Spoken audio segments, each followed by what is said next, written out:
Time to wake up. It's Saturday morning. Find some milk and cereal. Grab a bowl and spoon. No, a bigger spoon. Head to the living room and take a seat on the floor while Joseph and Chris present to you Saturday Morning Cartoon!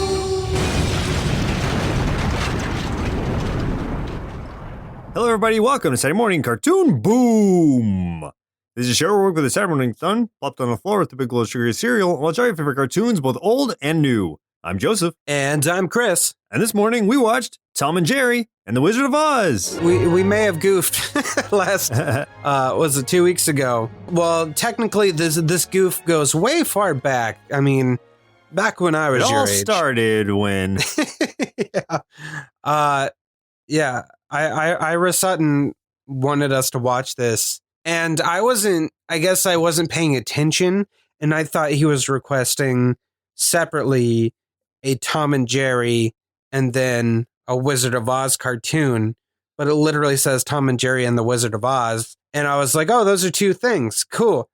No, he meant like the show or the movie called Tom and Jerry and the Wizard of Oz, which he thankfully messaged me a few weeks ago and clarified, and I caught it late. But we figured it out, so that's what we did. Yeah. So there. This was a strange one. It was definitely odd. Let me tell you, first off, that I didn't know Tom and Jerry had all these team up movies.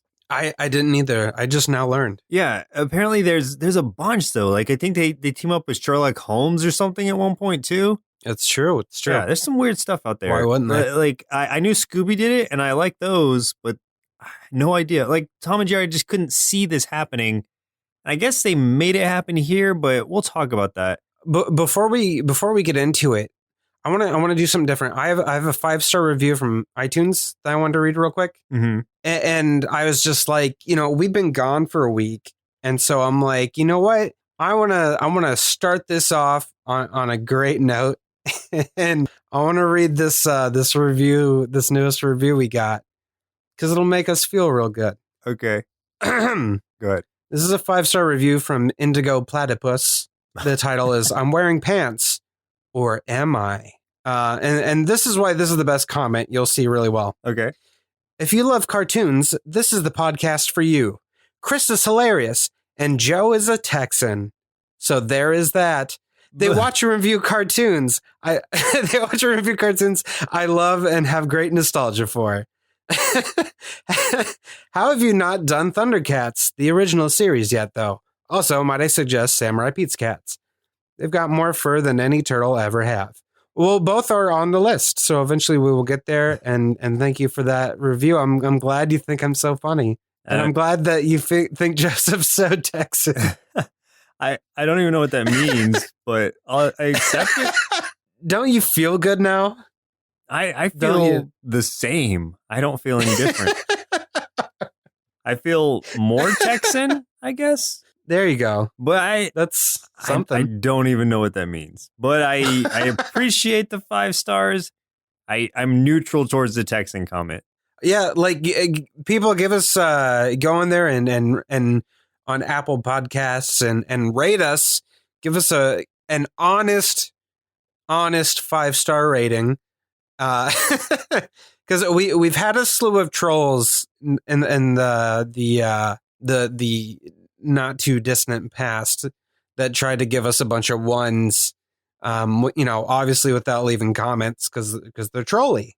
So they ruined our perfect 5-star score to a 4.9. Those bastards. I know. We were so good for so long, and then they just trolled us because they're jerks. Straight up 5 for years, and then somebody got mad on Twitter. Then all of a sudden we get a bunch of 1s. So, yeah. And because you can tell it's a troll because we have nothing in between. It's not like there's 3s or 4s or 2s even. Oh, yeah. It's just like 5. We have like a bajillion 5s and like 5 1s, and that just screws up the whole score. They screwed it all up. So if you want to give us some support, go there and give us a review if you haven't already. Also, we finally are using our Patreon. So if you do want to support the show and the network as a whole, you can go to patreon.com/nerdsloth. And we have a bonus episode up there for you that we did a while back for a fundraiser for victims of the Hurricane Harvey. We remembered that we did it. So it is on our Patreon if you consider making a monthly donation. If you want to hear Simon from Simon and the Chipmunks talk about drugs, then that's the place to go. If you want to hear Simon the Chipmunk say the word marijuana, that's where you want to go. Oh, I said Simon and the Chipmunks, Alvin and the Chipmunks. I just left Alvin out of it completely. But it was Simon the Chipmunk that said it. It was Simon the Chipmunks from Alvin there. And the Chipmunks. Well, I mean, it could be Simon and the Chipmunks too, because technically he was one of the brothers, so Alvin doesn't have to lead it all the time. And also, just because I'm just giving announcements before we do anything, our new podcast, Party in Peril, is out. It just came out this last week, and it is an role-playing game podcast. Currently, right now, we are doing a Dungeons & Dragons campaign. You can find both me and Joseph, as well as Shaddai and our Dungeon Master Devin. And it is a lot of fun. There's 2 episodes, one full episode out as of recording this. There's a kind of prelude that sets it up before that. And there's also, if you do subscribe on Patreon, there's a bonus episode there that is very long, like a 2.5 hour bonus episode. And the normal episodes are like between 45 minutes to an hour 10, something like that. So there's a thing for you. We have all kinds of stuff. Have fun. So we did Tom and Jerry and the Wizard of Oz, which aired in 2011, written by Gene Grillo, directed by Spike Brandt and Tony Cervone, produced by Turner Entertainment Company and Warner Brothers Animation. This was a movie, so it didn't have episodes. And it was a straight to DVD Blu-ray release, obviously, because we had never heard of it. And I don't know who all had. Ira has. Ira apparently had. For a short synopsis, written by Vicky Payne, which is a cool name. Dang. Tom the cat and Jerry the mouse get whisked away into the land of Oz. That's pretty much it. And that's a very, very on point, because it's all you need to know, really. This is basically the Wizard of Oz. And hey, let's just throw Tom and Jerry in it. That'll be fun. Yeah. Question. Do you think Vicky Payne is a roller derby girl? Do you think that's her thing? Or do you think it's like a Suicide Girls burlesque show type name? I think it's her real name, but she would fit in with the roller derby just naturally. She wouldn't even have to change it. Like, her moniker is also her real name. That's awesome. Way to go, Vicky. So she's probably a champion of some sort in some kind of violent sport. I love that. That's great. That's what we needed. So who are some of the actors who played in this movie? And this is actually one of the highlights of it for me. Yeah. I was going to say you're going to be surprised, but it sounds like you cheated. Oh, I already know. Go on. The voice of Tom was provided by Billy West, and it was literally nothing but screams. And they were great. I mean, he did a good job of sounding reminiscent of old school Tom from Tom and Jerry. And I really liked that. Jerry, supposedly voiced by Bob Bergen. I don't know that he was. I didn't hear anything, but there it is, just in case. Did Jerry make sounds? Jerry usually doesn't. I didn't hear a single sound from Jerry. You know what? Jerry was played by Frank Welker. Yes. Frank Welker posing as Bob Bergen, voiced Jerry Mouse. Character of Dorothy was voiced by Greg Griffin, which is a voice actress we see on this show all the time. So very happy to hear her voice once again, especially in a role that we usually don't hear from her. That's awesome.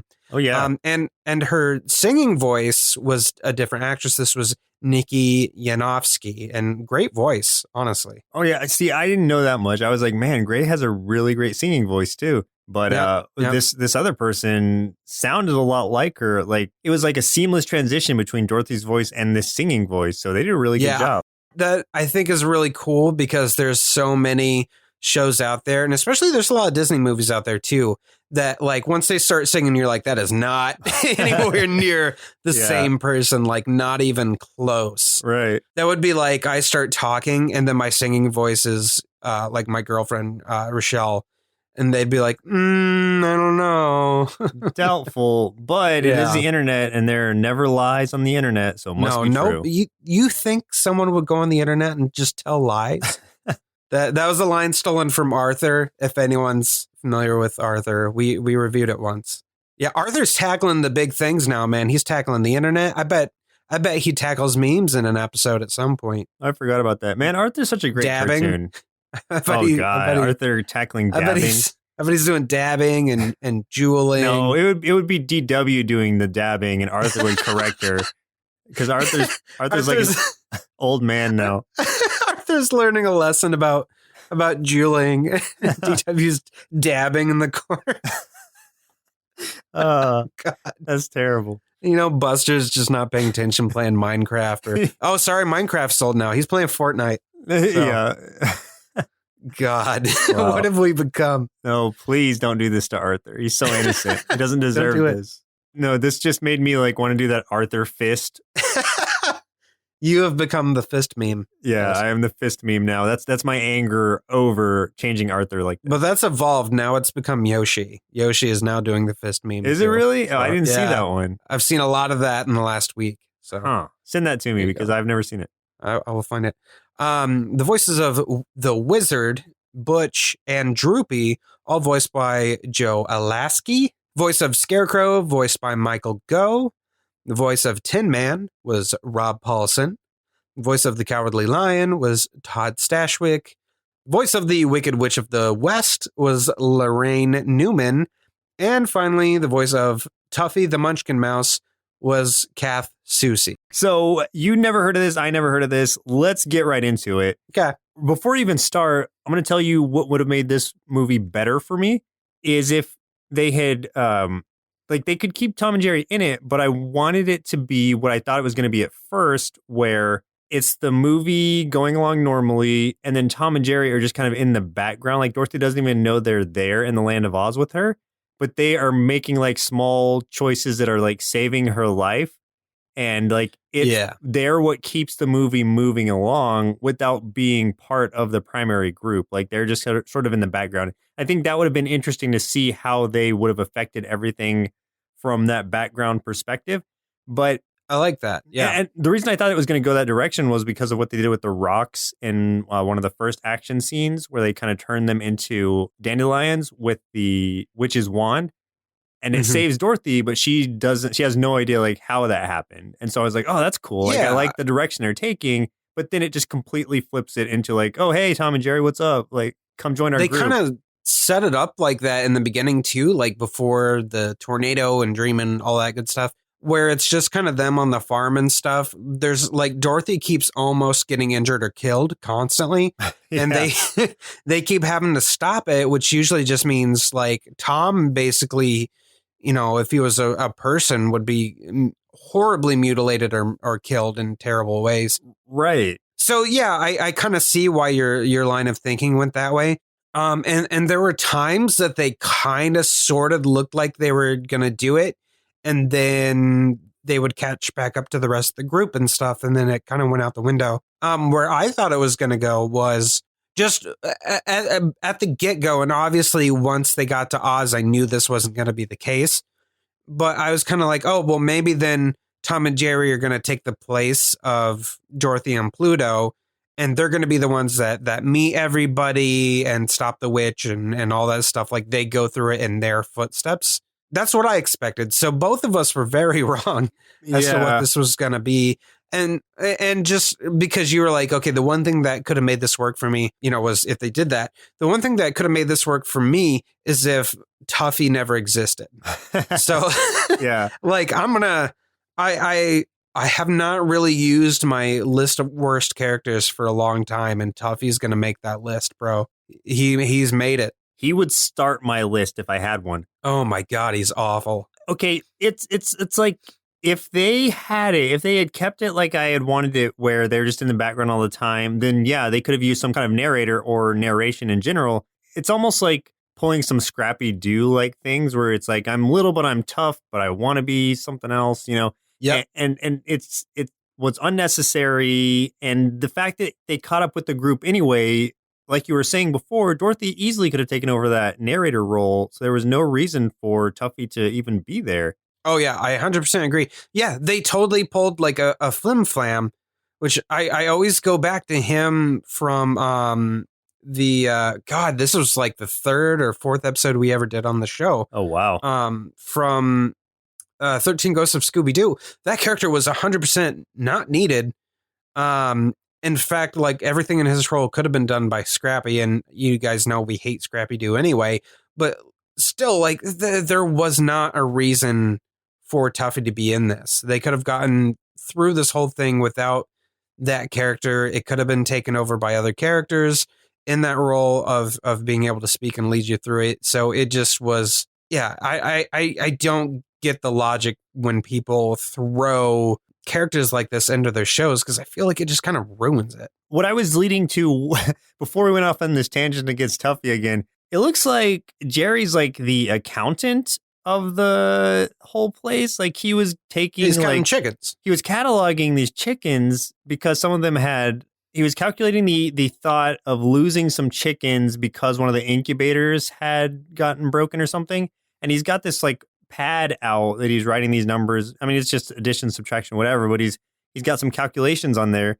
And I'm like, why? So is Jerry, my understanding was that he was one of Dorothy's pets, but it also seems like he might be the accountant of this farm. You got to work for that cheese, Mouse. You got to get that cheddar yourself. Well, and they're also, like you said, bodyguards of Dorothy, because she is just completely inept in this movie. And she's constantly almost dying. And I guess they follow cartoon violence logic, but she maybe doesn't. Like it's almost like a Roger Rabbit situation. I don't know what the situation is, but they were invincible, and Dorothy apparently was not, since she needed protection and almost died on multiple occasions. I just had a horrifying thought that I need everyone to know right now. Please. Because they keep making all these live action versions of things like, we're getting Pokemon and Detective Pikachu, and they look pretty decent. I mean, there's a little bit of Nightmare in some of those characters, but they look decent. And then there's the Nightmare that is Sonic the Hedgehog that everyone wants us to review as soon as it comes out. Pure nightmare. But we're definitely going to review it. But think about a live action Tom and Jerry. Like if they tried to do that, like how awful do you think that would look? Like, I mean, have you ever seen a cat walk around on its hind legs? It's terrifying with its back all arched and stuff. Well, oh God, I'm gonna tell you something that they are doing a live action Tom and Jerry. No, yeah, are you serious? Did you not know that for real? No, I didn't know. What? Why? Yeah. When did this happen? Who do I talk to? That's hilarious. Yeah, I don't know when it got announced, but it was pretty recent. Oh, you got to be kidding. But I think what it might be is a Roger Rabbit situation where they're still animated, but they're in a live action setting. Would that be acceptable? That sounds better. That would be okay. Okay, but agreed, if they tried to do them like live action CG stuff, like, I don't know, Garfield did or something. I'm trying to think of more recent examples. Oh, man, that would be terrible. But that would be real bad. No reason for that. If they did it animated with a live action crossover, then kind of interesting, but still, like, why is the question? Yeah. I didn't know that Tom and Jerry had anything new since whatever original Tom and Jerry, whatever years those were, or Tom and Jerry Kids. Like, that's the last one I remember. Right. I'm way out of date with Tom and Jerry stuff. Oh, yeah. I knew that they had been doing some new episodes. I didn't know they were doing all these movies and stuff. I wonder, though, if all the movies are like this, where they take a property that has a story already and they just follow the story and throw Tom and Jerry into it, or if there's any kind of original stories they do, like Scooby-Doo crossovers, where I don't know. The Scooby-Doo crossovers are always something original, and they bring the characters in, use some of the tropes that they are known for, but they still have original stories. They're not just following along the plot line of something else. I really doubt it. Just specifically because, I mean, Scooby-Doo's got its own kind of mythology of, like, they have a certain goal that they're after, which is always solving a mystery. Whereas Tom and Jerry is just chaos. It's just chaos and violence, man. It's, think about it.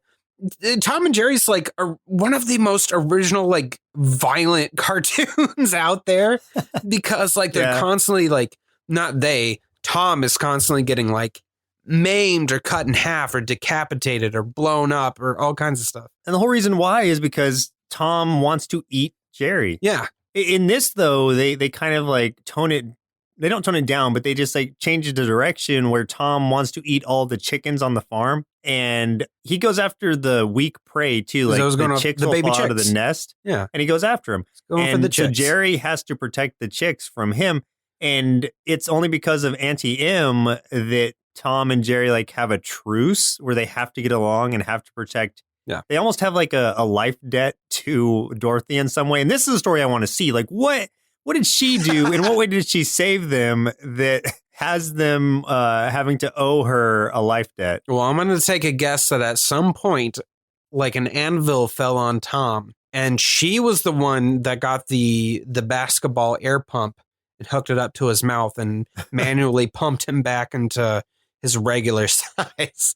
What if he got into some sort of situation where he was just constantly in the process of being crushed and then reinflated and then crushed and reinflated. And it was almost like he doesn't die because cartoons are invincible, but presumably he can still feel pain because he sure screams a lot. Yeah. And so he got in a situation where he just was in a rotation of life, death, and Dorothy helped to pull him out of that. So he's like, okay, for real, like I owe you a life debt. Right. Like Jerry left out a bowl of bleach that Tom lapped up.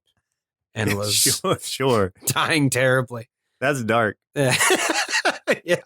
Well, okay. Either way, like they owe her a life debt of some sort because they completely agree with Auntie M that they need to protect her, and they go out of their way to do so, even at great cost to themselves and their own health. And in this movie, they go through like the typical there's the tornado, they get conked out. You know, it's all a dream.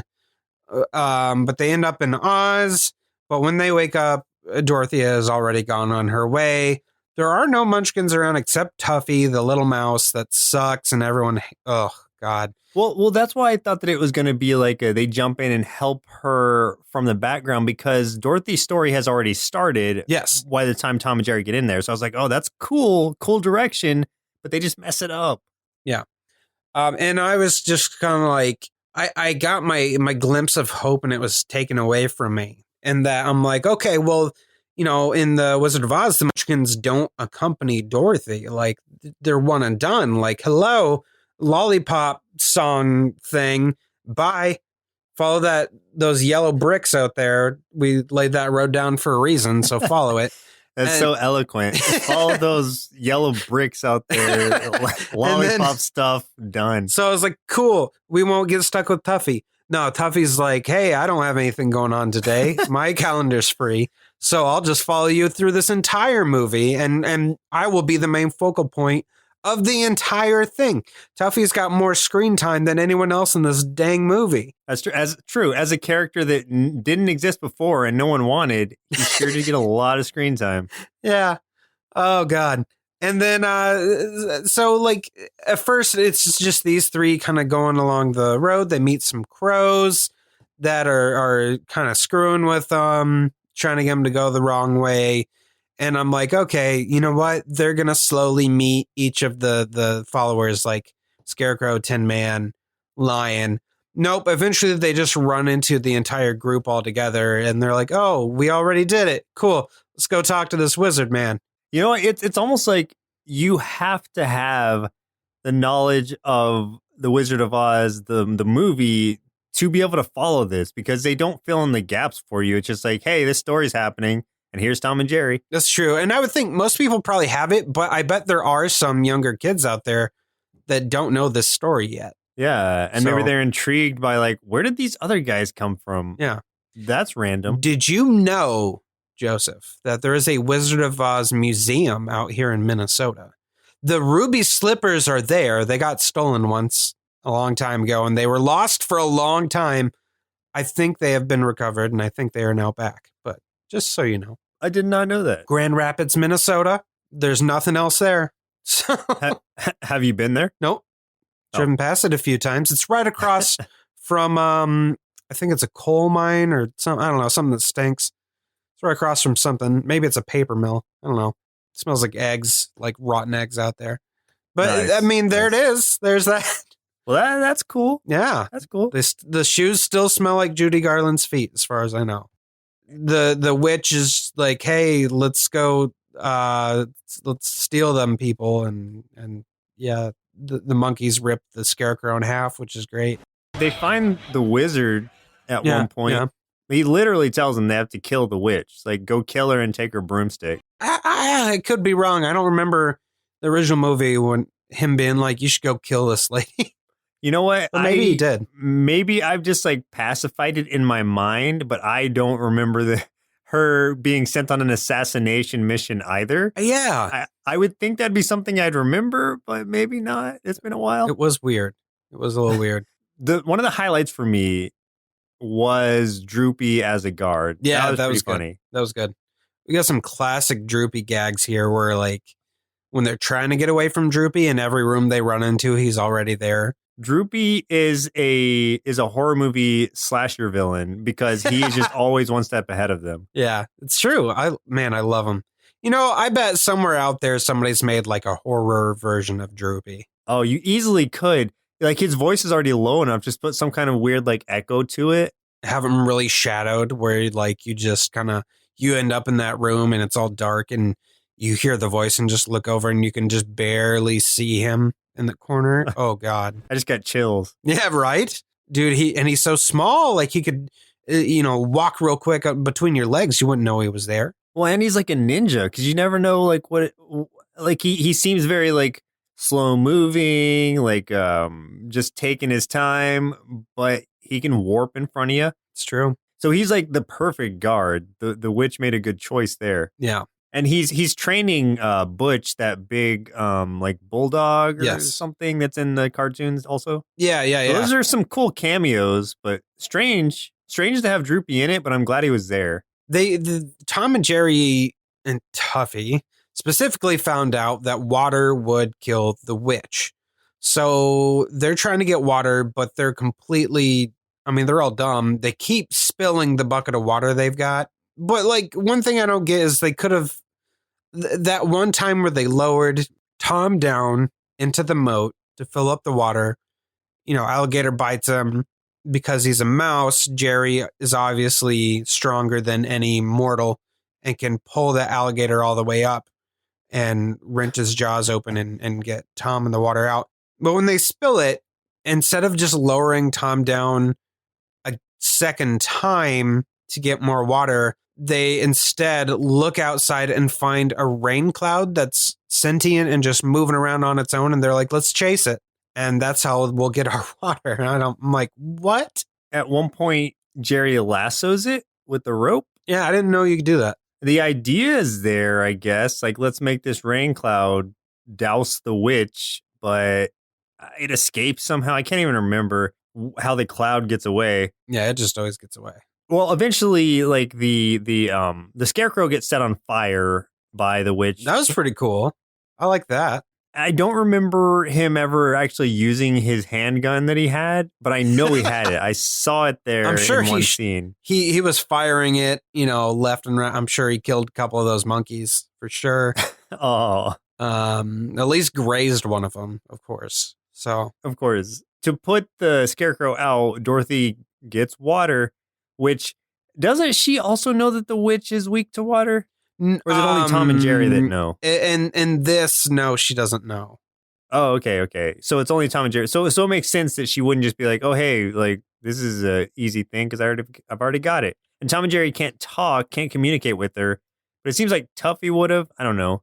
So Dorothy accidentally ends up killing the witch trying to put the scarecrow out. Yeah, she's dead. The followers are like, hail to Dorothy, the Wicked Witch is dead. Yeah, ding dong, the witch is dead. And then they do the whole thing where it's like you discover the wizard after she's asking for the wishes to be granted. And I like how they discovered those because like one of them, I don't remember who it was. Was it Jerry saw it or something?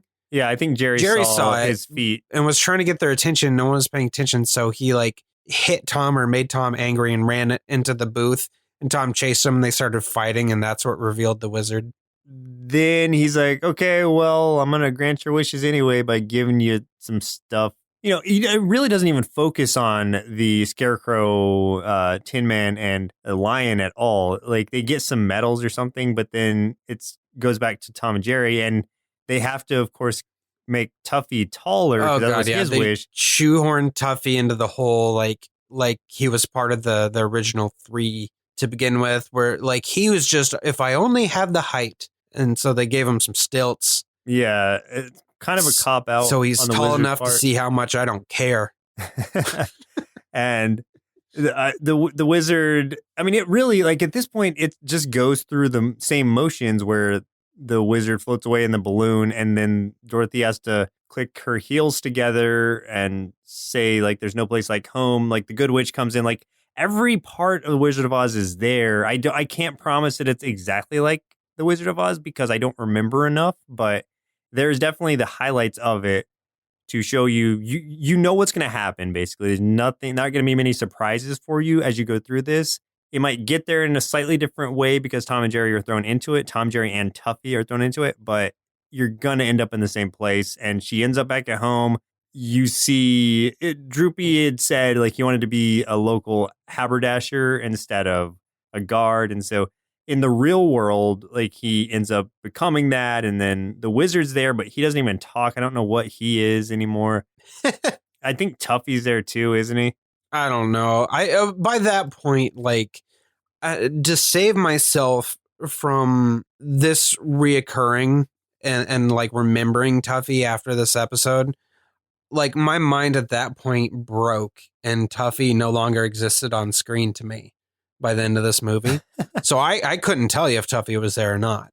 You're right, honestly, because I don't remember specifically, but I'm pretty sure they wouldn't have just trashed him after that. My mind was trying to save itself, you know?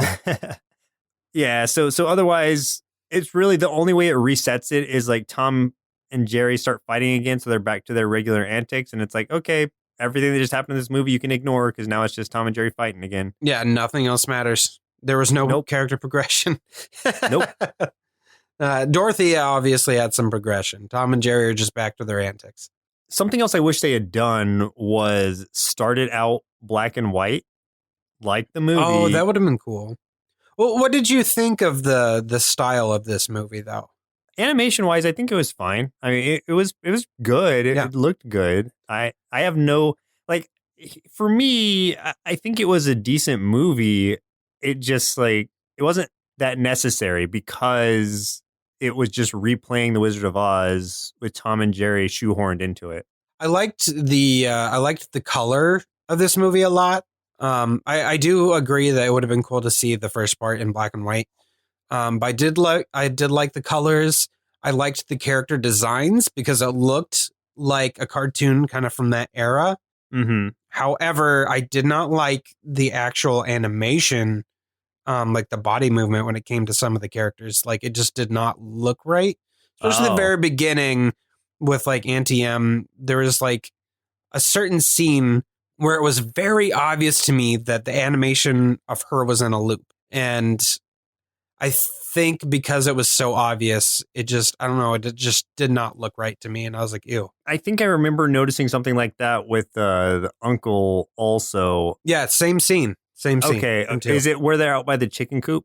Mm-hmm. Okay, yeah. Then I know what you're talking about. Yeah. No, I agree. I mean, but it was weird. I agree that the design was good, but the animation wasn't always great. It seems like after they left the whole farm part, like, it got better, or it was fine after that. Because I don't remember any kind of recurring animation happening past that part. Yeah, definitely agree with that. I think the animation, I didn't notice any other weird stuff besides on the farm. Well, Chris, looks like it's about time we send our inner kids to the land of Oz with their super soakers to take out the witch and see if they can claim the bounty on her head instead. Then see what they thought of the movie Tom and Jerry and the Wizard of Oz. Tom and Jerry are always kind of fun because they get so violent. But I was disappointed they didn't get too violent with Tuffy because he's annoying. But in the end, the day was saved due to righteous murder. Dorothy is more hardcore than I thought. But I gave this cartoon 2.5 bowls of flaming scarecrow cereal out of 5. You know, I like crossovers as much as the next kid, but this one just felt a little unnecessary. If they had taken a more unique approach instead of just tossing them into what was basically a shot-for-shot remake, I think I would have enjoyed it a lot more.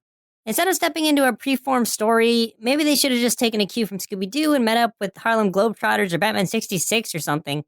Overall, I give Tom and Jerry and the Wizard of Oz 3 big bowls of Munchkin Mouse Munchies out of 5. It's not bad, but nothing really stands out about it either. I gotta tell you, Tom and Jerry meet the Harlem Globetrotters. That would be genius. I'd love it. Do you see how many gags could happen? Like Tom getting molded into a basketball and spun around on some guy's finger. Let me tell I can you, see it right now. Let me tell you immediately, I know the resolution of that movie where there would be some kind of game where everything was on the line and one of the Harlem Globetrotters or two of them get injured in some way and Tom and Jerry have to take over and it's for a charity event of some sort. And Jerry ends up, like you said, rolling Tom into the shape of a basketball and then dunking him for the win. And the judges are like, it's irregular, but we're going to let it happen. We're going to count it. And they end up winning the day. The kids are saved from the orphanage that this is for, I guess. Yeah. And everyone's happy. Everyone like picks little Jerry up and are carrying him around as he's holding the trophy up in the air and like shaking it over both shoulders and smiling. And everyone's taking photos while like the camera pans over and Tom is still like, he's unfolded, but he's stuck in the hoop and some of his teeth are hanging out and he just looks like garbage. And then you get the black circle fade. Yeah, that's what I'm thinking, the black circle fade. It's exactly how that would go. Yes. How do we make a better Tom and Jerry movie than this one in 2 minutes? I think Hanna-Barbera needs to call us or who does this? No, it was Warner Brothers. You need to Warner Brothers, give us the hookup. We know what to do. Just let us loose on this. Yeah. Oh, God. So do you have any final thoughts on Tom and Jerry and the Wizard of Oz? Yeah, I mean, we ragged on it a lot, but honestly, I think there's something to enjoy there, specifically for kids who might not be familiar enough with the Wizard of Oz to know that it's really the exact same thing, just without a bunch of integral parts to it. I think there's some fun gags to it. If you can deal with Tuffy, which kids are more tolerant of things like that, I think that there's fun to be had. This one just was a little lacking for me.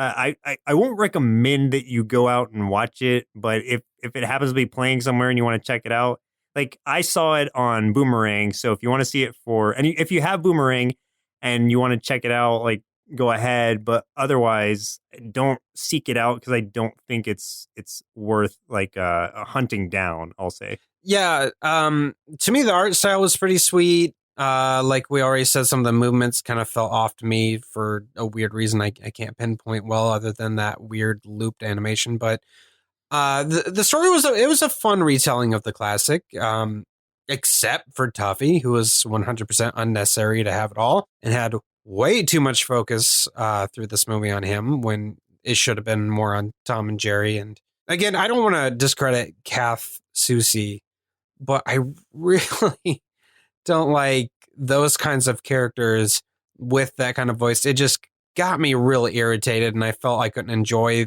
this that much because of it. In fact, I kind of had to like compartmentalize that and set that aside to give this a fair shot because I wanted to rate it lower. It's better than what I wanted to rate it. So that's why I give it a 2.5. But in all fairness, wouldn't watch it again. But if you can get past that character and you like The Wizard of Oz, definitely give this a shot. And yeah, I think kids would love it. I have no qualms with a kid watching this. I'm sure it would be something up their alley. Well, listeners, looks like a milk supply is now dry, so it's time for us to say goodbye. And next week, we'll be watching. Actually, about that, Joseph. Yes. I would like you to do me a favor, and I would like you to pick a number. Oh, no. Between 1 and 184. Oh, wow. 86. 86. Ooh, gambling man. Okay. Well, then next week, I guess we're watching One Punch Man, submitted via Facebook by David Bond. Are you serious? Yes. Wow. That's... Are you super happy now? I'm super surprised because I was just saying that we need to watch that on here. Yeah, we were just talking about this earlier, so there's that.